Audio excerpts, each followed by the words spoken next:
On 18/03/2018, accused person Mr. Pandurang, son of Bhagat Kamli, age 42 years, resident of Kolhapur,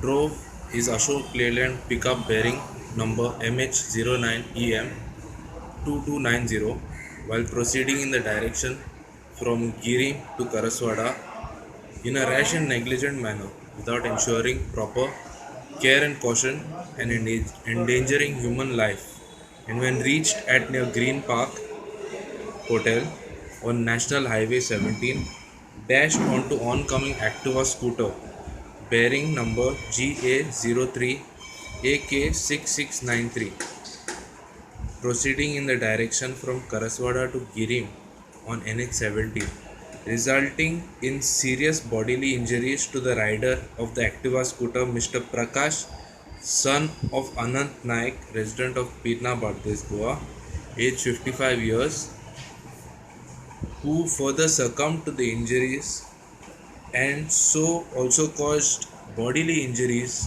to his wife, who was a pillion rider on the Activa scooter, Ms. Pratima, wife of Prakash Naik, aged 50 years, resident of Pirna Bardez, Goa. Further, offence is registered under section 279, 338, 304A IPC. Accused has been placed under arrest